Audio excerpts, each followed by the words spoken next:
Hello दोस्तों। स्वागत है आप सभी का हमारे यूट्यूब चैनल टीचर्स मंत्रा ऑफिशियल में। दोस्तों आज जो हम बात करने जा रहे हैं वो सीटेट के प्रीवियस पेपर की बात करेंगे और हम जो स्टार्ट करेंगे वो 2011 से करेंगे। हमारा जो टारगेट रहेगा जो मैं पढ़ाऊंगा वो सीडीपी का रहेगा, यानी साइकोलॉजी पेडागोजी का रहेगा। अब सीडीपी के जो क्वेश्चन आते हैं वो 30 क्वेश्चन आते हैं। तो आज जो हमने स्टार्ट किया वो 2011 से किया है। अब 2011 में कौन कौन से क्वेश्चन कैसे बनते हैं उनको देखते हुए चलेंगे, ठीक है। चैनल पर नए हो तो चैनल को सब्सक्राइब कर लेना, बेल आइकन ऑल को प्रेस कर लेना, जिससे आने वाले वीडियो का नोटिफिकेशन आपको मिलता रहे। चलते हैं पहले क्वेश्चन की तरफ। पहला क्वेश्चन आपकी स्क्रीन पर आ चुका है। अब पहला क्वेश्चन कहना क्या चाह रहा है, वो ये कह रहा है कि प्राथमिक स्तर पर एक शिक्षक को निम्न में से सबसे महत्वपूर्ण विशेषता कौन सी होनी चाहिए। यानी जब एक टीचर प्राथमिक स्तर पर पढ़ाता है तो उसके अंदर वो कौन सी ऐसी क्वालिटी होनी चाहिए जो सबसे बेस्ट मानी जाती है। अब ये चार ऑप्शन कौन कौन से दे रखे हैं समझेंगे। पहला उसने दे रखा धैर्य और दृढ़ता। दूसरा दे रखा शिक्षण पद्धतियों और विषयों में के ज्ञान में दक्षता। दक्षता का मीन्स होता है योग्यता। क्या होता है? योग्यता होता है, समझना आपको। उसके बाद होता अति मानक भाषा में पढ़ाने की दक्षता। और तीसरा दिया पढ़ाने की उत्सुकता। ये चार ऑप्शन उसने दे रखे हैं। इन चार ऑप्शन को देखता है कि प्राथमिक स्तर पर पढ़ाने के लिए एक टीचर के अंदर सबसे बेस्ट क्वालिटी कौन सी होनी चाहिए। तो देखो आपको समझना क्या है कि जहां कहीं पर ये मानक शब्द आपको दिखाई दे रहा है, मानक शब्द हमेशा नेगेटिव होता है। कैसा होता है? नेगेटिव होता है। तो ये नेगेटिव होता है तो ये तो हमेशा गलत हो गया। अशिक्षण पद्धति और विषय के ज्ञान में, यानी विषय में निपुणता होना भी, ये भी एक तरह से नेगेटिव माना जाता है। ये भी समझना है, ये भी एक तरह से नेगेटिव माना जाता है। और पढ़ाने की उत्सुकता, उत्सुकता मतलब जिज्ञासु। लेकिन जिज्ञासु की जो बात हो रही है दोस्त, वो किसकी हो रही है? वो टीचर की हो रही है। किसकी हो रही है? टीचर की हो रही है। क्योंकि टीचर को हमें उत्सुक नहीं बनाना है, हमें छात्र को उत्सुक बनाना है। छात्र को पढ़ाने के लिए तैयार करना है। तो हमारा ना तो ये बी राइट आंसर हो सकता, ना हमारा सी राइट आंसर हो सकता, ना डी। हमारा राइट आंसर जो होगा वो ये होगा कि एक टीचर में धैर्य, सहनशील और स्थिरता होनी चाहिए। तो एक प्राथमिक स्तर पर एक छात्र को पढ़ाते समय उसके अंदर धैर्य और दृढ़ता का होना बहुत जरूरी है। तो राइट आंसर हमारा कौन सा हो जाएगा? ए राइट आंसर हो जाएगा। क्लियर है? चलते हैं हम अपने दूसरे क्वेश्चन की तरफ। दूसरा क्वेश्चन आपकी स्क्रीन पर आ चुका है। अब ये क्या कह रहा है देखो, एक शिक्षक अपने लोकतांत्रिक स्वभाव के कारण छात्रों को पूरी कक्षा में कहीं भी बैठने की अनुमति देता है। कुछ छात्र एक साथ बैठते हैं, कुछ चर्चा करते हैं और सामूहिक पठन करते हैं, कुछ चुपचाप बैठकर अपने आप में पढ़ते हैं। एक अभिभावक को यह पसंद नहीं आता। इस स्थिति से निपटने का निम्न में से कौन सा सबसे बेहतर तरीका हो सकता है। कहने का तात्पर्य ये कहना चाह रहा है कि मान लीजिए मेरी एक क्लास चल रही है, उस क्लास में मैंने हर छात्र को ये कह दिया कि आप कहीं पर भी कैसे भी बैठ सकते हैं। कुछ छात्र एक साथ बैठकर अपने आप से बात कर रहे हैं, एक दूसरे से अपने विचार साझा कर रहे हैं, जबकि कुछ छात्र चुपचाप बैठे हैं। तो उनमें से किसी एक के माता पिता को यह पसंद नहीं है। तो इस समस्या से निपटने के लिए एक अध्यापक को क्या करना चाहिए? पहला, अभिभावकों को प्रधानाचार्य से अनुरोध करना चाहिए कि वे उनके बच्चों को अनुभाग, यानी अनुभाग का मतलब होता है डिपार्टमेंट यानी क्लास बदल दें। दूसरा, अभिभावकों को शिक्षक व विश्वास व्यक्त करना चाहिए और शिक्षक के साथ समस्या पर चर्चा करनी चाहिए। जबकि बात हम किसकी कर रहे हैं? लोकतंत्र की करनी है। तो पहला वाला तो काट देते हैं, दूसरा वाला हो सकता है। तीसरा, अभिभावकों को उस विद्यालय से अपने बच्चे को निकाल लेना चाहिए। ये कभी नहीं होना चाहिए, क्योंकि समावेशी शिक्षा ये कहती है कि बालक किसी भी जाति, धर्म, लिंग, समुदाय का हो, उसे एक साथ स्कूल में सभी बच्चों के साथ पढ़ाना है। तो हमने पहला काट दिया, तीसरा काट दिया। अभिभावकों को प्रधानाचार्य से शिक्षक की शिकायत नहीं करनी चाहिए। तो हमने पहला काट दिया, सी काट दिया, डी काट दिया। बच्चा कौन सा हमारा? Be right answer. हमें माता पिता को शिक्षक से बात करनी चाहिए और समस्या पर अवगत होना चाहिए कि ऐसा क्यों हो रहा है। वो बेटर ऑप्शन रहेगा एक लोकतांत्रिक शिक्षा में। तो दूसरे का जब हम आंसर देख रहे हैं तो राइट आंसर कौन सा होगा हमारा? बी राइट आंसर होगा। कौन सा राइट आंसर होगा हमारा? बी राइट आंसर होगा। क्लियर है?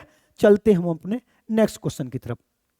नेक्स्ट क्वेश्चन हमारा है, वह अवस्था जब बच्चा तार्किक रूप से वस्तुओं और घटनाओं के विषय में चिंतन प्रारंभ कर देता है। यानी ये जो क्वेश्चन पूछा जा रहा है, ये पूछा जा रहा है जीन प्याजे से। किससे पूछा जा रहा है? जीन प्याजे से। अब आपको समझना क्या है कि जीन प्याजे ने कितनी अवस्थाएं बताई हैं? तो आपको बतानी है 4 अवस्थाएं बतानी है। कितनी बताई? 4। एक बताई एस पी एम ए, यानी ये होती है संवेदीगामक, समझना। ये होती है पूर्व संक्रियात्मक, पूर्व संक्रियात्मक। ये होती है मूर्त संक्रियात्मक,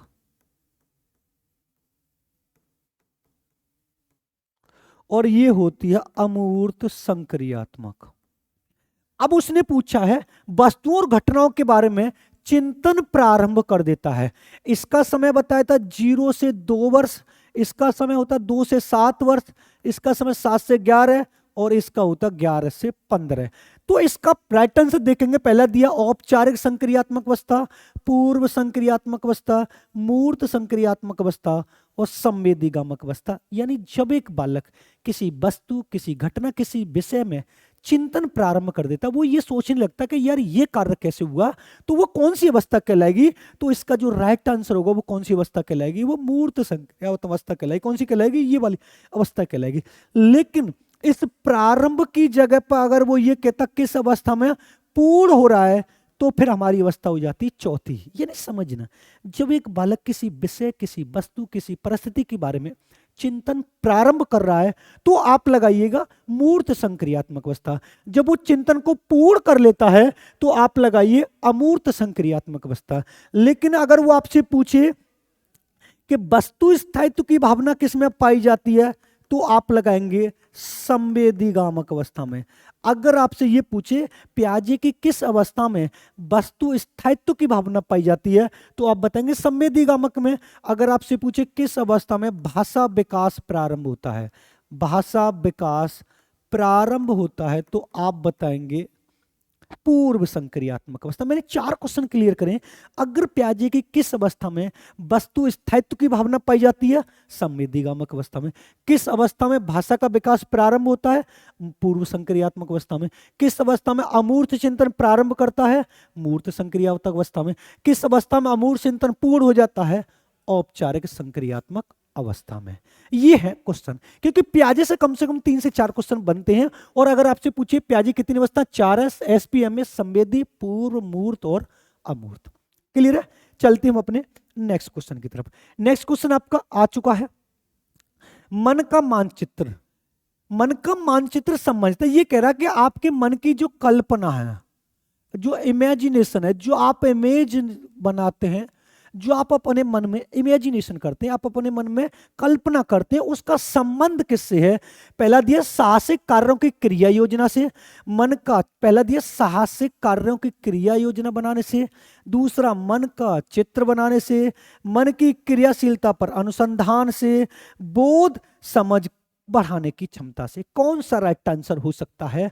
आप जब मन में कोई भी कल्पना करते हैं तो उसका राइट आंसर कौन सा हो सकता है। सहायक से कार्यों की क्रिया योजना से बिल्कुल गलत है।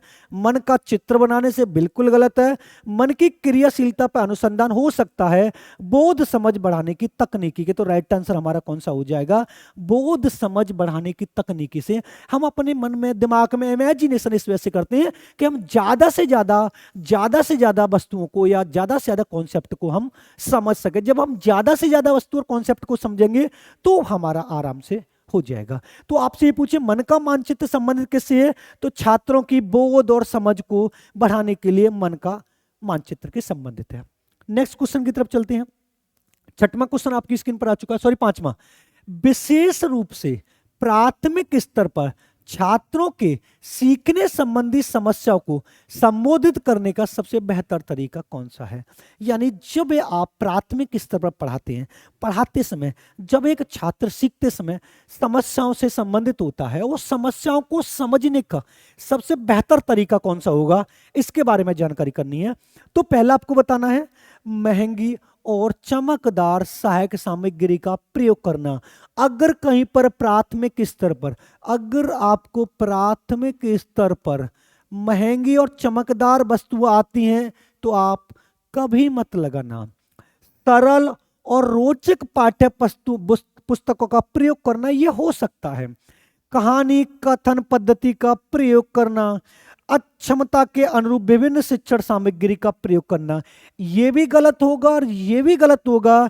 यानी छात्र को ध्यान में रखकर, बाल केंद्र शिक्षा को ध्यान में रखकर, एक बालक किस कंडीशन से गुजर रहा है उस कंडीशन को ध्यान में रखते हुए विभिन्न शिक्षण पद्धतियों का प्रयोग करना, एक समस्या को बेहतर समझना है। क्लियर बात है। एक बात और समझिएगा, प्राथमिक स्तर पर कभी भी पाठ्य पुस्तक नहीं लगाते। ये कैसा वर्ड होता है? तो आपको बता देना, नेगेटिव वर्ड होता है। प्राथमिक स्तर पर पाठ्य पुस्तक को कभी नहीं लगाएंगे। कहानी कथन पद्धति का प्रयोग करना कर लेते, लेकिन यहां पर उसकी समस्याओं से अवगत होना है। तो अक्षमता के अनुरूप बालक को ध्यान में रखते हुए, जिस समस्या को ध्यान में रखते हुए जिस शिक्षण सामग्री का प्रयोग करेंगे वो सबसे बेटर ऑप्शन होगा। तो राइट आंसर हमारा कौन सा होगा? डी राइट आंसर होगा। 5 में का कौन सा होगा हमारा? डी राइट आंसर होगा। नेक्स्ट क्वेश्चन की तरफ चलते हैं। नेक्स्ट क्वेश्चन ये रहा, निम्न में से कौन सा छात्रों में सृजनात्मकता का पोषण करता है? यानी क्रिएटिव बच्चा, एक बालक क्रिएटिव कब हो सकता है, एक बालक में क्रिएटिविटी कब दिखाई देती है, एक बालक को क्रिएटिविटी रूप से किस तरीके से प्रदर्शित किया जाता है, इसके बारे में प्रत्येक छात्र की अंतर्जात प्रतिभाओं का पोषण करने एवं प्रश्न करने के अवसर उपलब्ध करवाना। ये हमेशा पॉजिटिव होता है, ये वाली ध्यान रखना है, पॉजिटिव होता है, अवसर उपलब्ध करवाना। विद्यालय जीवन के प्रारंभ से उपलब्धि लक्ष्यों पर बल देना। उपलब्धि शब्द हमेशा नेगेटिव शब्द होता है। कैसा होता है? नेगेटिव। तो ये गलत कर दिया। परीक्षा में अच्छे अंकों के लिए अगर कहीं पर अंक शब्द आ रहा है तब भी आपको नेगेटिव लगाना है। कोचिंग कराना, अच्छी शिक्षा के व्यवहारिक मूल्यों के लिए छात्रों को शिक्षण देना, ये भी गलत है। यानी छात्र की प्रत्येक अंतर्जात यानी आंतरिक शक्तियों को ध्यान में रखते हुए उसे प्रश्न पूछने के अवसर दिए जाते हैं। राइट आंसर हमारा कौन सा होगा? क्रिएटिव बालक होगा। कौन सा होगा? क्रिएटिव बालक हो। और आपको यह भी पूछ सकता है कि सृजनशील बालक का आईक्यू कितना होता है? तो आप इसका आईक्यू बता सकते हैं, एक सामान्य बालक के बराबर होता है, 90 से 110 होता है। और इसके जो जनक माने जाते हैं वो कौन बताने हैं? तो आपको बताने हैं टॉरेंस, इसके जनक बताने हैं। कौन बताने? मैं इधर लिख दे रहा हूं, टॉरेंस इसके जनक माने जाते हैं। यानी सृजनशील बालक का आईक्यू पूछे तो आप 90 से 110 बता दीजिएगा, और इसके जनक पूछे तो आपको बता देना टॉरेंस। क्लियर? अब क्रिएटिव बालक जो होता है इसकी एक विधि भी आती है, बहुत पूछी जाती है, सीटेट में पूछी भी गई है, मस्तिष्क झंझावत विधि। मस्तिष्क झंझावत विधि जो किस बालकों के लिए प्रयोग की जाती है? तो आप बता सकते हो क्रिएटिव बालकों के लिए प्रयोग की जाती है। चलते हैं हम अपने नेक्स्ट क्वेश्चन की तरफ। नेक्स्ट क्वेश्चन ये रहा, पियाजे के अनुसार, देखो मैंने बताया ना पियाजे के बहुत क्वेश्चन आते हैं। पियाजे के अनुसार निम्नलिखित में से किस अवस्था में बालक अमूर्त संकल्पनाओं के विषय में तार्किक चिंतन प्रारंभ कर देता है? मैंने अभी क्वेश्चन जो बताया था, ये वाला जो क्वेश्चन मैंने आपको बताया था, ये वाला क्वेश्चन उसने घुमा के दे दिया। पूछा ये वाला क्वेश्चन है पर थोड़ा उसको मॉडिफाई कर दिया है। कौन सा दिया? ये वाला क्वेश्चन पूछा उसने। देखो, पियाजे के अनुसार निम्न में से कौन सी अवस्था में बालक अमूर्त संकल्पना, अमूर्त संकल्पना का एक और दूसरा नाम होता है चिंतन, प्रारंभ कर देता है? तो मैंने आपको पियाजे की अवस्था कितनी बताई? 4। कौन कौन सी बताई? SPMA, संवेदीगामक, पूर्व संक्रियात्मक, मूर्त संक्रियात्मक, अमूर्त संक्रियात्मक। क्लियर है? तो मैंने प्रारंभ की जब बात करता है, जब आरंभ की बात करता है तो कौन सी अवस्था कहलाती है? तो आपको बताना है मूर्त संक्रियात्मक। औपचारिक संक्रियात्मक नहीं, संवेदीगामक नहीं, पूर्व संक्रियात्मक नहीं, मूर्त संक्रियात्मक अवस्था इसका राइट आंसर हो जाएगा। इस वाली अवस्था में मैंने आपको 2 पॉइंट बता दे रहा हूं। अगर आपसे पूछे भाषा विकास प्रारंभ कौन से में होगा तो आप बता देना पूर्व संक्रियात्मक अवस्था में। अगर आपसे पूछे वातावरण की वस्तुओं को जानना, वातावरण की वस्तुओं को जानना, तो आप बता देना इसमें। इस वाले में आपसे ये पूछेगा वस्तु स्थायित्व की भावना, वस्तु स्थायित्व की भावना किस में पाई जाती है? तो इसमें। और इसका जो राइट आंसर होगा कौन सा होगा? मूर्त संक्रियात्मक अवस्था। अगर वो आपसे ये कहता है कि किस अवस्था में अमूर्त चिंतन या अमूर्त संकल्पनाओं को सोचने में पूर्ण हो जाता है, तो पूर्ण की जब बात होगी तो ये कौन सा होगा हमारा? ये वाला होगा। लेकिन बात किसकी कर रहा है? आरंभ की। तो राइट आंसर हमारा कौन सा होगा? डी राइट आंसर होगा, मूर्त संक्रियात्मक अवस्था। नेक्स्ट क्वेश्चन की तरफ चलते हैं। नेक्स्ट क्वेश्चन आपकी स्क्रीन पर आ चुका है। इरा सीखना समृद्ध यानी प्रभावशाली की बात कर रहा है। सीखना समृद्ध हो सकता है तब कक्षा में अधिक से अधिक शिक्षण सामग्री का प्रयोग किया जाए। बिल्कुल सही बात है। शिक्षक विभिन्न प्रकार के व्याख्यान और स्पष्टी, व्याख्यान हमेशा नेगेटिव वर्ड होता है तो इसको तो हम गलत कर दे रहे हैं। कक्षा में आवधिक परीक्षाएं, परीक्षाओं को भी हमेशा नेगेटिव में लेना है, इसको भी गलत कर देना है। ये भी गलत, ये भी गलत, ये अभी देख लेंगे।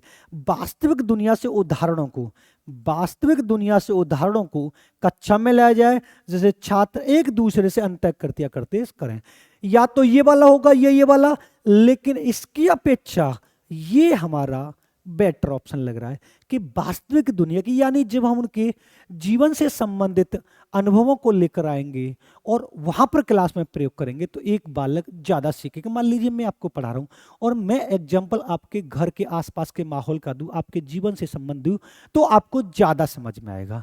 तो वो ये तो कह रहा है सीखना समृद्ध कब हो सकता है कि वास्तविक दुनिया से उदाहरणों को कक्षा में लाए जाए, यानी बाहरी दुनिया को कक्षा में प्रयोग किया जाए। तो इसका राइट आंसर कौन सा होगा? हमारा डी राइट आंसर होगा।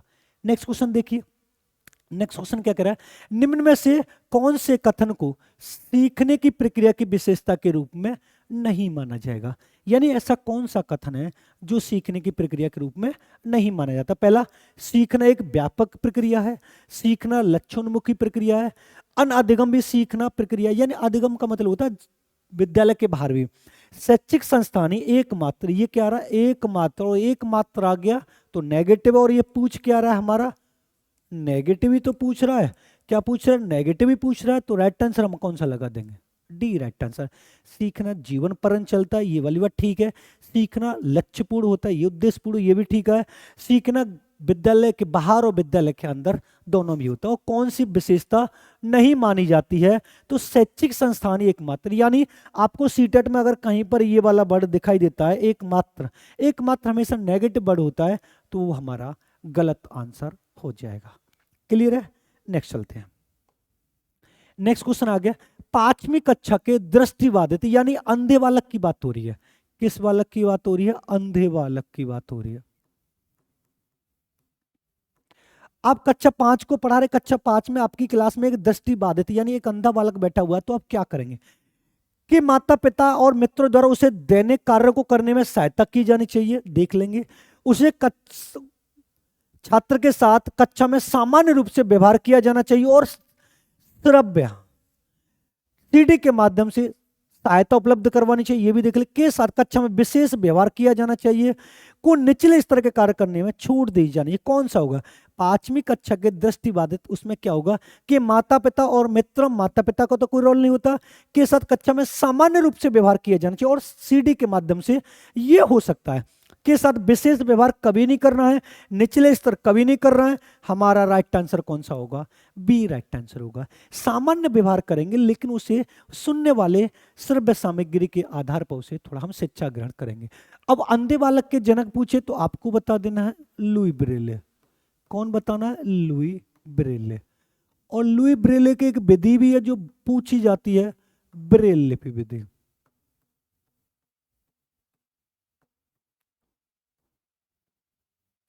कौन सी विधि है? तो आपको बताना है ब्रेल लिपि विधि, आपको बता देनी है। क्योंकि लुई ब्रेले भी एक अंधे थे, उन्होंने बालकों को पढ़ाने के लिए सबसे पहले ब्रेल लिपि विधि का आविष्कार किया, जिसमें स्पर्श के माध्यम से पढ़ते हैं। किसके माध्यम से पढ़ते हैं? स्पर्श के माध्यम से ऐसे पढ़ते हैं। क्लियर बात है? तो कक्षा 5 के छात्र के दृष्टिबाधित विद्यार्थी के साथ सामान्य व्यवहार किया रहेंगे और उसे सीडी के माध्यम से पढ़ाने की कोशिश करेंगे। Next question. नेक्स्ट क्वेश्चन आ रहा है, निम्न में से कौन सी बच्चे के सामाजिक मनोवैज्ञानिक अवस्थाओं के साथ संबंध नहीं है? यानी ऐसी कौन सी विशेषता इसमें से जो बालक के सोशल और साइकोलॉजिस्ट से संबंधित नहीं है? पहला, संवेगात्मक सुरक्षा की आवश्यकता, शरीर से अपशिष्ट पदार्थों का नियमित रूप से बाहर निकालना, सानिध्य संगति की आवश्यकता, सामाजिक अनुमोदन अथवा सराहना की आवश्यकता। उसने की है सामाजिक और मनोवैज्ञानिक रूप से कौन सी विशेषता नहीं है? बताइए। सामाजिक और मनोवैज्ञानिक रूप से, ये मैस्लो से क्वेश्चन पूछा गया है। आपने अब्राहम मैस्लो को नाम सुना होगा। Abraham Maslow. अब्राहम मैस्लो ने आवश्यकता की मांग का सिद्धांत दिया था। किसका दिया था? आवश्यकता की मांग का सिद्धांत दिया था, जिसमें उन्होंने कितने पद बताए थे? तो उन्होंने बताए थे 5 पद। अब उसमें से कौन सा नहीं है? तो आपको बताना, शरीर से अपशिष्ट पदार्थों का नियमित रूप से बाहर निकाला, ये हमारी आवश्यकता के अंतर्गत नहीं आता। पहले शारीरिक मांग होती है, फिर सुरक्षा की मांग होती है, फिर सामाजिक मांग होती है, फिर सम्मान की मांग होती है, फिर आत्मानुभूति की मांग होती है, जो 5 पद बताए। तो उसने नहीं पूछा है, तो शरीर से अपशिष्ट पदार्थ ये सही नहीं है। बिल्कुल संवेगात्मक सुरक्षा, साने संगति की आवश्यकता और सामाजिक अनुमोदन या हमारे सराहना, यानी कोई हमारी बढ़ाई करे, उसकी आवश्यकता हमेशा सामाजिक और मनोवैज्ञानिक रूप से होती है। लेकिन शरीर से अपशिष्ट पदार्थों को निकालने का इसका कोई रोल नहीं होता। तो हमारा जो राइट आंसर होगा 11 वाले का, कौन सा राइट आंसर होगा? तो हमारा बी वाला राइट आंसर हो जाएगा। कौन सा राइट आंसर हो जाएगा? हमारा बी वाला राइट आंसर हो जाएगा। क्लियर है? सामाजिक और संवेगात्मक रूप से। चलते नेक्स्ट क्वेश्चन। नेक्स्ट क्वेश्चन आपका आ चुका है 12 वाला। वह कथन कौन सा है जहां बच्चे संज्ञानात्मक विकास को सबसे बेहतर तरीके से प्रभावित किया जाता है? देखो, संज्ञानात्मक विकास का एक और नाम होता है मानसिक विकास। एक और नाम क्या होता है? मानसिक विकास। समझना आप लोग, मानसिक विकास का एक और नाम होता है बुद्धि। और इसके जो जनक हैं वो मैंने आपको कौन बताएं? तो मैंने आपको बताया जीन पियाजे। कौन बताएं मैंने आपको? जीन पियाजे बताया। और आपको पता है जीन पियाजे ने बालक की बुद्धि का विकास किया। उसने क्वेश्चन ये पूछा कि निम्न में से वह कौन सा पॉइंट है जिसके द्वारा एक बालक की बुद्धि का ज्यादा से ज्यादा विकास हो सकता है? पहला, विद्यालय और कक्षा का पर्यावरण, सभागार, घर और खेल का मैदान। कौन सा राइट आंसर हो सकता है जिसके द्वारा एक बालक की बुद्धि का विकास हो सकता है? देखो, घर है, घर में अच्छाई भी बुराई दोनों बात होती है। खेल के मैदान में सिर्फ सामाजिक भावना का विकास होता है। किसका विकास होता है? सामाजिक भावना का विकास होता है।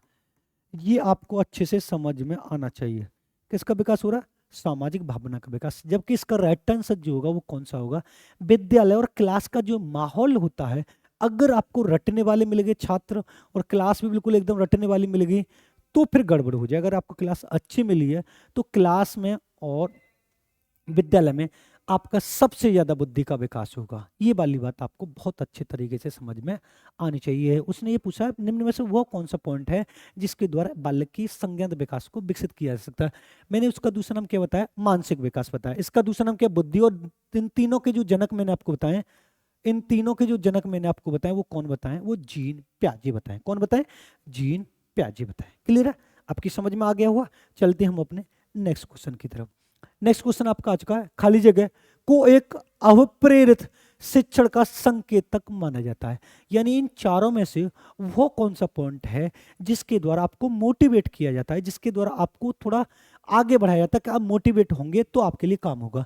शिक्षक द्वारा किया गया उपचारात्मक कार्य। दूसरा, छात्रों द्वारा प्रश्न पूछना। कक्षा में एकदम खामोशी। खामोशी तो हमेशा नेगेटिव है। कक्षा में अधिक तक उपस्थिति, अटेंडेंस का इसका कोई मतलब नहीं होता। यानी अगर मान लीजिए मेरी क्लास में जितने स्टूडेंट बैठे, मान लीजिए आप लोग बैठे हो, मैं आपको मोटिवेट करूंगा तो ज्यादा से ज्यादा उपस्थिति होना ऐसा नहीं है, खामोशी होना ऐसा नहीं है। दो क्वेश्चन है।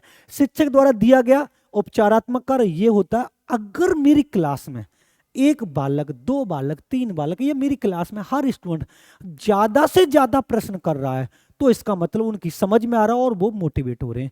तो राइट आंसर हमारा कौन सा हो जाएगा? बी राइट आंसर हो जाएगा। कौन सा राइट आंसर हो जाएगा? बी राइट आंसर हो जाएगा कि छात्रों द्वारा पूछे गए प्रश्न या छात्र ज्यादा से ज्यादा जो प्रश्न पूछते हैं वो हमारा सबसे ज्यादा मोटिवेट वाला ऑप्शन होता है। क्लियर बात है? मोटिवेट हमेशा आंतरिक होता है, समझ लेना। नेक्स्ट क्वेश्चन की तरफ चलते हैं। नेक्स्ट क्वेश्चन आपकी स्क्रीन पर आ चुका है। निम्न में से कौन सा बुद्धिमान बुद्धिमान बच्चे का लक्षण नहीं है? बुद्धिमान का मतलब ज्यादा समझदार हो, प्रतिभाशाली बालक हो, जो किसी भी कार्य को करने से 10 बार सोचता है और ये कहता है कि इसके कितने फायदे और नुकसान हो सकते हैं, वो बुद्धिमान बालक माना जाता है। पहला दिया जो प्रभावपूर्ण और उचित तरीके से संप्रेषण करने की क्षमता रखता हो सकता है, देख लेंगे। वह जो अमूर्त रूप से सोचता रहता है, इसकी अपेक्षा ये वाला बेटर हो सकता है। वह जो नए परिवेश में स्वयं को समायोजित कर सकता है, ये भी ठीक है। वह जो लंबे निबंधों को बहुत जल्दी रटने की क्षमता, ये वाला हटा दिया, ये वाला हटा दिया। एक प्रतिभाशाली बालक की बात हो रही है। किसकी बात हो रही है? एक प्रतिभाशाली बालक की बात हो रही है, ये आपको समझ में आना चाहिए। तो वह जो प्रभाव उचित तरीके से वो मैंने काट दिया है, वह जो अमूर्त रूप से सोचता रहता है, वह जो नए परिवेश में स्वयं को समायोजित कर सकता है, तो अमूर्त रूप से जो सोचेगा वो प्रतिभाशाली बालक कहलाएगा। बुद्धिमान बच्चे का एक और नाम होता है प्रतिभाशाली बालक। कौन सा नाम होता है? प्रतिभाशाली बालक। और इसका जो आईक्यू माना गया दोस्त, वो 140 से अधिक माना गया है। कितना माना गया? 140 से अधिक माना गया है। बुद्धिमान बच्चा वो रटने पे बल नहीं देता, लंबे समय को नहीं, वो उचित तरीके से नहीं, ऐसा कुछ नहीं। जो काल्पनिक दुनिया में ज्यादा खोया रहता है, जो अमूर्त चिंतन ज्यादा करता है, वो सबसे अधिक बुद्धिमान व्यक्ति माना जाता है। तो राइट आंसर हमारा कौन सा हो जाएगा? बी राइट आंसर हो जाएगा। कौन सा राइट आंसर हो जाएगा हमारा? बी राइट आंसर हो जाएगा। नेक्स्ट चलते हैं। नेक्स्ट क्वेश्चन, बच्चे दुनिया के बारे में अपनी समझ का सृजन करते। वेरी वेरी इंपॉर्टेंट क्वेश्चन है, ध्यान रखना, बहुत ज्यादा पूछा गया ये वाला क्वेश्चन, कि एक बालक जो अपनी दुनिया के बारे में समझ का सृजन करते हैं, यह कथन किसका है? जो अपनी समझ का सृजन करेंगे, ये वाली बात, ये वाली परिभाषा किसने बोली है, ये वाली बात हमें समझनी है। तो पहला ऑप्शन दिया उसने पावलव, कोहलबर्ग, स्किनर और प्याजे। कौन सा इसका राइट आंसर हो सकता है? जब एक बालक दुनिया के बारे में अपनी समझ का सृजन करता है, तो ये सेंटेंस तो सबको रटा हुआ है। इसके जनक कौन है? जीन प्याजे। कोहलबर्ग ने कौन सा सिद्धांत दिया था? तो आपको बता देना, नैतिक विकास का सिद्धांत दिया था। कौन सा सिद्धांत दिया था? तो आपको बता देना, नैतिक विकास का सिद्धांत दिया था। जबकि प्याजे ने संज्ञानात्मक विकास का सिद्धांत दिया था। कौन सा दिया था? संज्ञानात्मक विकास का सिद्धांत। संज्ञानात्मक विकास का सिद्धांत दिया था। और इसी में यह कहा था कि बालक अपनी दुनिया के खोज करता, नन्ना अन्वेषक, नन्ना खोज करता, नन्ना शोध करता। ये सारी की सारी बातें प्याजे ने संज्ञानात्मक विकास के सिद्धांत के अंतर्गत ये वाली बात कही है। तो राइट आंसर हमारा कौन सा हो जाएगा? डी राइट आंसर हमारा हो जाएगा। कौन सा राइट आंसर हो जाएगा हमारा? डी राइट आंसर हो जाएगा। चलते हम अपने नेक्स्ट क्वेश्चन की तरफ। कृतिका अक्सर घर में ज्यादा बात नहीं करती है, ज्यादा बात नहीं करती है, लेकिन विद्यालय में वो काफी बात करती है। एक लड़की है कृतिका, वो विद्यालय में, घर में ज्यादा बात नहीं करती लेकिन विद्यालय में ज्यादा बात करती है। इसका मेन कारण क्या है? पहला ऑप्शन, शिक्षकों से मांग होती है कि बच्चे विद्यालय में खूब बात करें। नहीं, ऐसा कुछ नहीं हो सकता। कृतिका को अपना घर बिल्कुल पसंद नहीं है, ऐसा भी नहीं होता। उसके विचारों को विद्यालय में मान्यता मिलती हो सकता है। विद्यालय हर समय बच्चों को खूब बात कराने का अवसर देता है। ये दो तो हमने काट दिए हैं। यानी उसने बोला है कि एक लड़की जो है वो घर में कम बात करती है लेकिन विद्यालय में ज्यादा बात करती है। इसका मेन रीजन क्या है? तो हो सकता है घर में उसकी बात को सुनने वाले न हो और विद्यालय में सुनने वाले हों। भाई सेंटेंस तो ये वाली बात बोला है कि अगर मेरे घर में मेरी बात को कोई नहीं सुनता, ना मेरे विचारों को कोई जानता ना समझता है, तो मैं घर में कम ही बात करूंगी। लेकिन विद्यालय में मेरे घर विचारों को ज्यादा सुनने हैं और मोटिवेट बोलने के लिए कर रहे हैं, तो मैं विद्यालय में ज्यादा बात करूंगी। तो उसके विचारों को विद्यालय में ज्यादा मान्यता मिलती है। ये वाला सेंटेंस तो कह रहा है कि उसके विचारों को ज्यादा मान्यता कहां पर मिलेगी? तो आप बता सकते हो उसके विद्यालय में मिल रही है, तब ज्यादा बात अक्सर कर रही है। और ये क्वेश्चन कई बार रिपीट हुआ है। अब वो कृतिका की जगह कुछ और भी दे सकते हैं कि एक लड़की अपने घर पे कम बात करती है लेकिन विद्यालय में ज्यादा बात करती है। तो इसका मेन कारण क्या है? तो आप आराम से बता सकते हो। इसका मेन कारण जो है वो है उसके विचारों को मान्यता मिलना। जिसके विचारों को जहां पर ज्यादा मान्यता मिलती है वो वहीं पर ज्यादा बात करता है। क्लियर बात है? नेक्स्ट क्वेश्चन की तरफ चलते हैं। नेक्स्ट क्वेश्चन, एक शिक्षक को अपने छात्रों की क्षमताओं को समझने का प्रयास करना चाहिए।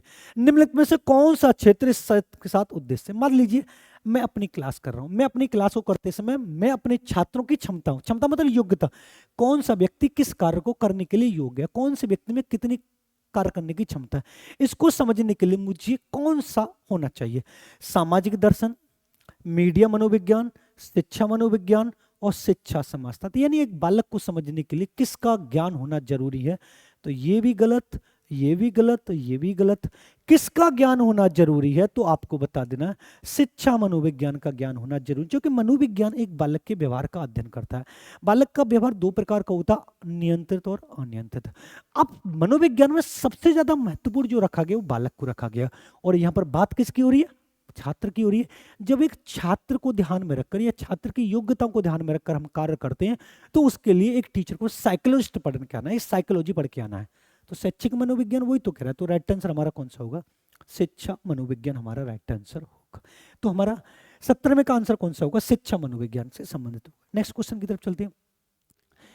सीखने की प्रक्रिया में अहोप्रेरणा, मोटिवेशन की बात कर रहा है। किसकी बात कर रहा है? मोटिवेशन की बात कर रहा है। ये वाली बात आपको समझ में आनी चाहिए कि सीखने की प्रक्रिया में मोटिवेशन क्या होता है, यानी आपको आंतरिक रूप से प्रेरित करती है। मोटिवेशन कहलाता है। क्या होता है? पिछले सीखे हुए को नए अधिगम से अलग करती है। अलग तो बिल्कुल नहीं होगा भाई, मोटिवेशन तो हमेशा जोड़ने का कार्य करती है, तो अलग तो बिल्कुल नहीं है। छात्रों को एक दिशा में सोचने योग्य बनाती है। एक दिशा आ रहा है भाई, एक दिशा में क्यों बनाएंगे, हम तो बहुत सी दिशाओं में सोचेंगे। तीसरा, छात्रों के सीखने की प्रति रुचि का विकास करती है। ये हो सकता है। छात्रों में स्मरण शक्ति को पैना बनाती है। स्मरण शक्ति हमेशा ध्यान रखना रटना होता है, और रटना क्यों बनाएगी?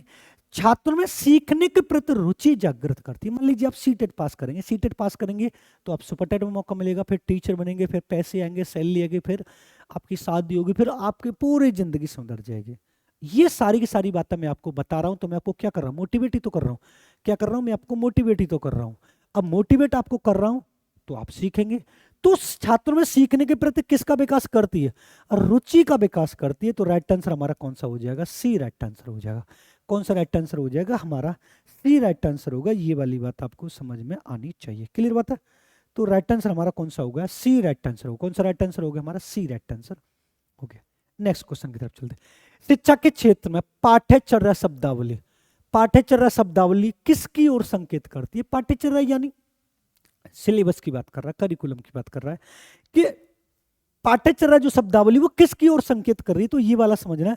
विद्यालय का संपूर्ण कार्यक्रम जिसमें छात्र के प्रतिदिन अनुभव प्राप्त करते हैं, हो सकता है। यानी हमारा जो पाठ्यचर्या होता है वो हमारे प्रतिदिन का अनुभव होता है। ये वाली बात ठीक है। मूल्यांकन प्रक्रिया नहीं। कक्षा में प्रयुक्त की जाने वाली पाठ्य सामग्री, ये भी हो सकता है। शिक्षण पद्धतियों पढ़ाई जाने वाली विषय वस्तु, यानी कौन सा राइट आंसर होगा?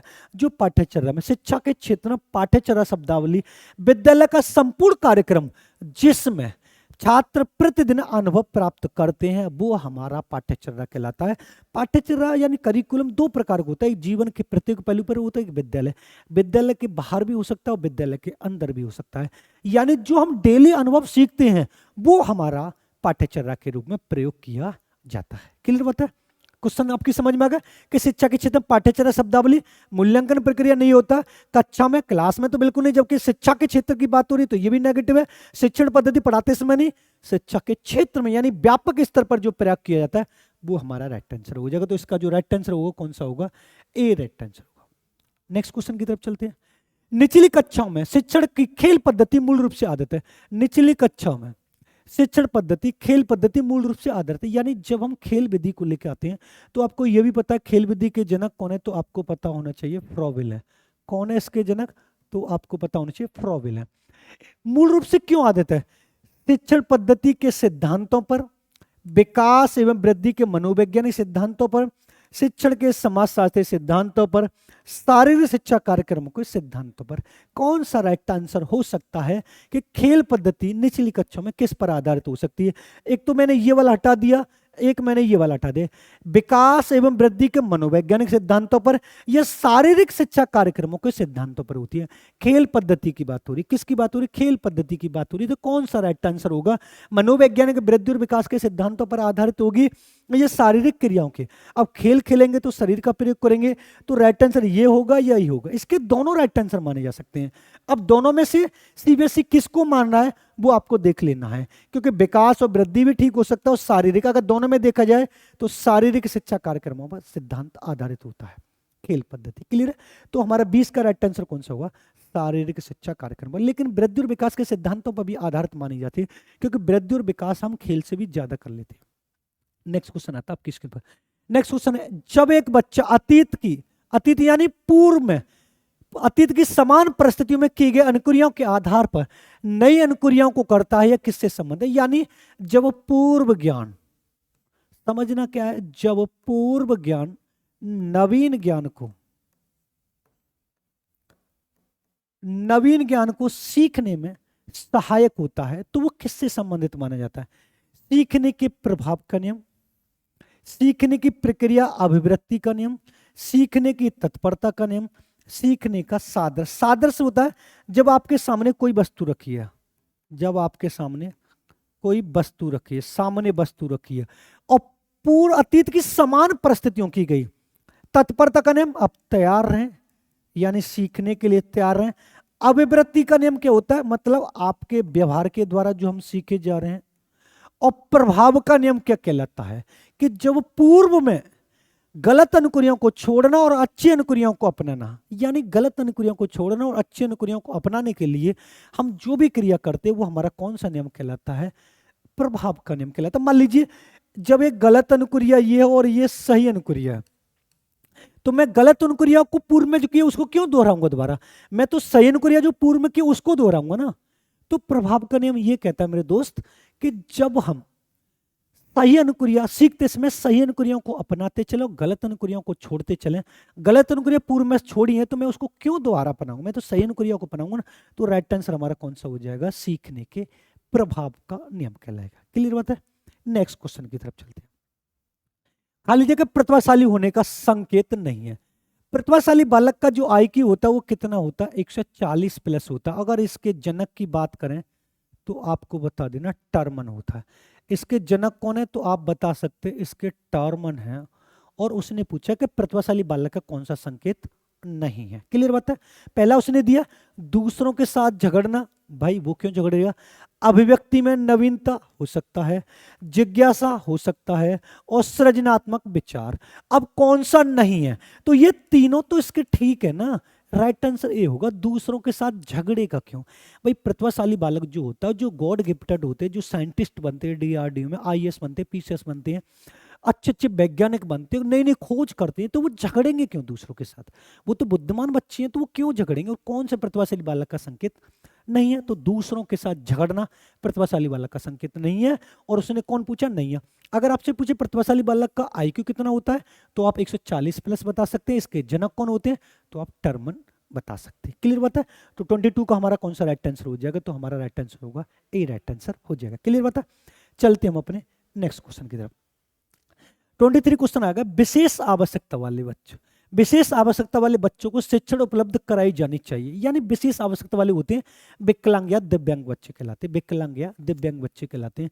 तो विशेष आवश्यकता वाले बच्चों को शिक्षा उपलब्ध करवानी चाहिए विशेष विद्यालय में, विशेष से बच्चों के विकसित पद्धतियों द्वारा, विशेष विद्यालय में, विशेष विद्यालय विशेष शिक्षकों द्वारा, अन्य सामान्य बच्चों के साथ। अब मैं आपको यहाँ पर ये वाली बात बता रहा हूँ कि हमें पढ़नी क्या है, तो आपको ये समझना है समावेशी शिक्षा पढ़नी है।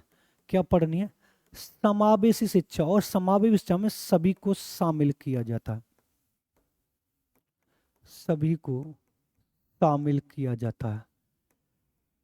यानी बालक किसी भी जाति का हो, धर्म का हो, लिंग का हो, समुदाय का हो, लूला हो, लंगड़ा हो, अंधा हो, बहरा हो, काना हो, विकलांगों कैसा भी हो, हम उसे क्लास से बाहर नहीं निकाल सकते।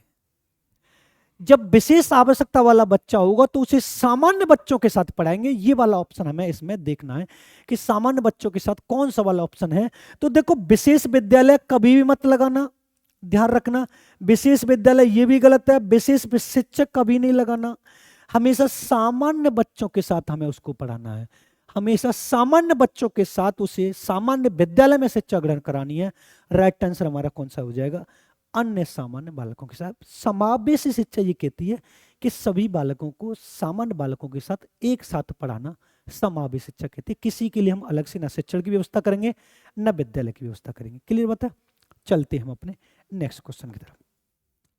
आकलन को उपयोगी और, आकलन मतलब मूल्यांकन को उपयोगी और रोचक प्रक्रिया बनाने के लिए किसके प्रति सचेत होना चाहिए। मान लीजिए मैं आपसे बीच बीच में क्वेश्चन पुटअप करता हूं, तो उसको इंटरेस्टेड बनाने के लिए क्या करना चाहिए। पहला, छात्रों को बुद्धिमान या औसत छात्रों की उपाधि देना। देखो छात्रों को प्रतिभाशाली और सामान्य, हमें कभी किसी को ऐसी उपाधि नहीं देनी कि तुम मतलब गंवार हो, तुम ज्यादा इंटेलिजेंट हो, तुम कम हो, कभी किसी को नहीं देना चाहिए। दूसरा दिया है शैक्षिक और शैक्षिक क्षेत्रों में छात्रों के सीखने के बारे में जानकारी प्राप्त करने के विविध तरीकों का प्रयोग करना।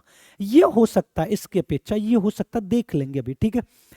फीडबैक देने की तकनीक, भाषा प्रयोग करना, ये गलत है। अलग अलग छात्रों में तुलना करना, कभी तुलना नहीं करना है। राइट आंसर हमारा ये लग जाएगा। यानी जब विद्यालय के अंदर और विद्यालय के बाहर जो भी तकनीकी प्रयोग की जा रही हैं उसके मूल्यांकन के लिए हमें उसके प्रति सचेत रहना चाहिए। ना हम किसी को टारगेट कोई नाम दे सकते हैं, ना उनमें तुलना कर सकते हैं, ना फीडबैक देने के लिए किसी भाषा का प्रयोग कर सकते हैं। राइट आंसर हमारा कौन सा हो जाएगा? आकलन। आकलन का मीन्स मूल्यांकन होता है, आपके व्यवहार का मूल्यांकन करना, आपका व्यवहार क्या कहना चाह रहा है, नियंत्रित व्यवहार है, अनियंत्रित व्यवहार, गुस्से वाला व्यवहार है, प्यार वाला व्यवहार है, शांत वाला व्यवहार है, सहानुभूति वाला व्यवहार, ये सारे के सारी प्रक्रिया हमें देखनी है। ये शैक्षिक होता है विद्यालय के अंदर, सहशैक्षिक होता है विद्यालय के अंदर। विद्यालय के अंदर और विद्यालय के बाहर जो भी आपकी एक्टिविटी हो रही है उनका मूल्यांकन करने के लिए हमें किसका प्रयोग करना है? शैक्षिक और सहशैक्षिक का प्रयोग करना है। तो 24 का राइट आंसर हमारा कौन सा हो जाएगा? बी राइट आंसर हो जाएगा। कौन सा राइट आंसर हो जाएगा? बी हमारा राइट आंसर हो जाएगा। क्लियर है? चलते हम अपने नेक्स्ट क्वेश्चन की तरफ। 25 डिसलेक्सिया की बात हुई है। डिसलेक्सिया ये एक अक्षमता है। क्या है ये? एक अक्षमता है। और ये अक्षमता से कंपलसरी आपको 100% एक नंबर पूछेगा ही पूछेगा कि डिसलेक्सिया किससे संबंधित होती है। एक होती है पठन विकार, लेखन विकार, वाचन विकार, मौखिक विचार, गणित से बहुत सारी होती है।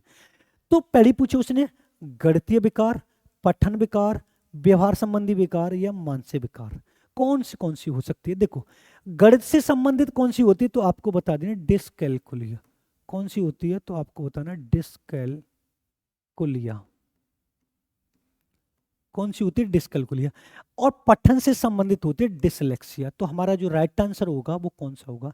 पठन से संबंधित डिस्कैलकुलिया। अगर आपने पूछे मौखिक से पूछे, मैं दो और लिख दे रहा हूं, मौखिक से पूछे तो आपको बता देना अफेजिया। इसका एक और नाम होता है डिस्फेजिया। अगर आपको लेखन से पूछे तो आप बता देना डिस्ग्राफिया। ये देखो, एक तो ये वाली आपको याद करनी है, एक ये वाली याद करनी है। गणित से मैंने बता दिया और पठन से आपको डिस्कैलकुलिया है। यानी इन चारों में से एक नंबर आपको मिल जाएगा। डिस्कैलकुलिया की बात करें गणित से, डिसलेक्सिया की बात करें आप पठन से, अग्रिफिया डिस्ग्राफिया की बात करें लेखन से, और डिस्पेजिया की बात करें मौखिक से। तो 25 को हमारा राइट आंसर कौन सा हो जाएगा? पठन विकार से डिसलेक्सिया संबंधित है। नेक्स्ट क्वेश्चन की बात करें, बच्चों की सीखने की प्रक्रिया में माता पिता को कैसी भूमिका निभानी चाहिए? बच्चों के सीखने की प्रक्रिया माता पिता को क्या भूमिका निभानी चाहिए? देखो तटस्थ और नकारात्मक मैंने काट दिया। तटस्थ का मतलब होता है स्थिर। अब सहानुभूति पूर्व या अग्रोन्मुखी, तो इसका जो राइट आंसर होगा दोस्त वो कौन सा होगा? हमारा सहानुभूति। अग्रोन्मुखी कौन भूमिका निभाता है तो आपको बता देना टीचर निभाता है। कौन निभाता है? टीचर निभाता है। अग्रोन्मुखी टीचर निभाता है। लेकिन सहानुभूतिपूर्ण, अगर आपके बच्चे के कम मार्क्स आए तो आप उसे डांटिए मत, सहानुभूति प्यार दे, कोई बात नहीं अगली बार और अच्छे लेके आना। उससे ये मत कहिएगा कि आप कम क्यों लेके आए, उसके 90% है आपके 60% क्यों आए, नहीं। सहानुभूति करिए, उसको बताइए कि बेटा अगली बार उससे ज्यादा आप लेके आने। जब हम उसे प्यार से बात करेंगे तो हमारा बच्चा थोड़ा कम बिगड़ेगा। अगर हम उसे जबरदस्ती करेंगे तो बच्चा बिगड़ भी सकता है और पढ़ेगा भी नहीं। तो माता पिता को कैसी भूमिका निभानी चाहिए तो आपको बता देना सहानुभूतिपूर्ण। तटस्थ स्थिर नहीं रहनी चाहिए और ना ही हमें नकारात्मक भूमिका निभानी चाहिए। तो 26 का हमारा राइट आंसर कौन सा हो जाएगा? सहानुभूतिपूर्ण। नेक्स्ट देखिए, विकास कभी न समाप्त होने वाली प्रक्रिया। विकास कभी न समाप्त होने वाली प्रक्रिया है, ये कौन सा सिद्धांत कहता है? ये वृद्धि और विकास के सिद्धांत है कि विकास एक जीवन पर्यंत चलने वाली प्रक्रिया है जो गर्भावस्था से प्रारंभ होकर मृत्यु पर्यंत चलती रहती है। तो कौन सा सिद्धांत कहलाता है? पहला दिया है निरंतरता का सिद्धांत, एकीकरण का सिद्धांत, अंतःक्रिया का सिद्धांत, अंतर संबंध का सिद्धांत। यानी कौन सा सिद्धांत कहलाता है कि विकास कभी न समाप्त होने वाली प्रक्रिया है? तो कभी नहीं समाप्त हो रहा है तो इसका मतलब निरंतर चल रहा है ना। कैसे चल रहा है? निरंतर चल रहा है।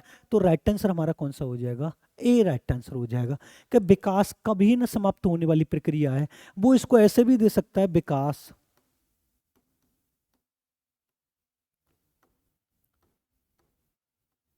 जीवन पर्यंत चलने वाली प्रक्रिया है,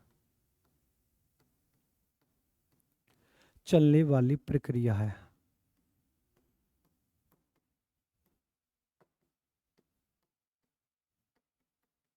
जीवन पर्यंत चलने वाली प्रक्रिया वो ऐसे भी दे सकता है। तो इसका भी राइट आंसर कौन सा होगा? ये वाला होगा। और इसका भी राइट आंसर कौन सा होगा? विकास कभी नहीं समाप्त होने वाली प्रक्रिया, विकास जीवन पर्यंत चलने वाली प्रक्रिया कौन सा सिद्धांत कहलाता है? तो आपको बता देना निरंतरता का सिद्धांत कहलाता है। क्लियर है? नेक्स्ट क्वेश्चन की तरफ चलते हैं। नेक्स्ट क्वेश्चन 28 आ गया, सीखने के अंतर्दृष्टि सिद्धांत। सीखने का कौन सा सिद्धांत पूछा? अंतर्दृष्टि सिद्धांत को किसने विकसित किया है? पहला दिया उसने पावलव ने, पहला कौन सा दिया पावलव ने, दूसरा दिया पियाजे ने, तीसरा दिया वाइगोस्की ने और चौथा दिया गेस्टाल्टवाद का सिद्धांत। अंतर्दृष्टि का सिद्धांत आप जानते होंगे कोलरकोप का बर्दिमर वाला जो जिन्होंने चिंपैंजी सुल्तान यानी बनमानस नाप पर प्रयोग किया था। तो इसका जो राइट आंसर होगा कौन सा होगा गेस्टाल्टवाद का सिद्धांत। अब पावलव की बात करें तो आप बता सकते हैं इन्होंने कौन सा सिद्धांत दिया था, तो आप बता सकते हैं शास्त्रीय अनुवंदन का सिद्धांत दिया था।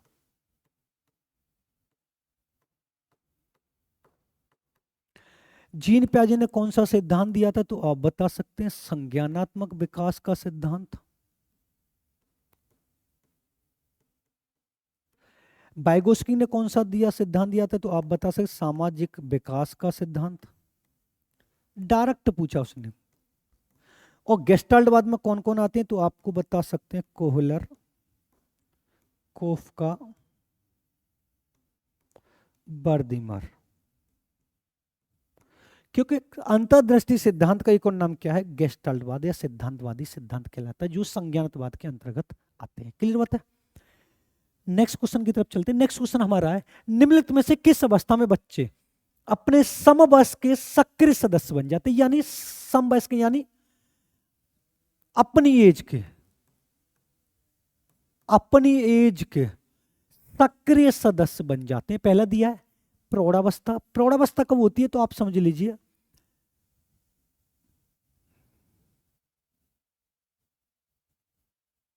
प्रौढ़ावस्था मान लीजिए 25+ होती है। पूर्व बाल्यावस्था क्या होती है, तो 3 से 6 वर्ष होती है।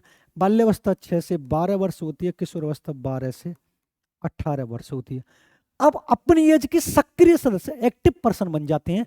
तो जब भी समवयस्क के सक्रिय सदस्य की बात होगी तो दोस्तों आपको किसको बताना है, किशोरावस्था को बताना है। सक्रिय रूप जब भी आता है तो आप किशोरावस्था को लगाएंगे, क्योंकि जब एक बालक किसी समाज का सक्रिय सदस्य बन जाता है तो वो किशोरावस्था में पूर्ण रूप से आ जाता है। किशोरावस्था का समय माना जाता है 12 से 18 वर्ष या 13 से 19 वर्ष इसका समय माना गया। तो निम्नलिखित में से किस अवस्था में एक बालक अपनी समायु समवयस्क के सक्रिय सदस्य बन जाते, तो आपको राइट आंसर बताना है किशोरा अवस्था। नेक्स्ट क्वेश्चन हमारा लास्ट क्वेश्चन है। लास्ट क्वेश्चन आपका है बच्चे के बौद्धिक विकास। बौद्धिक विकास की 4 विशिष्ट अवस्थाओं की पहचान। बौद्धिक विकास का मैंने आपको बताया था संज्ञानात्मक नाम भी होता है।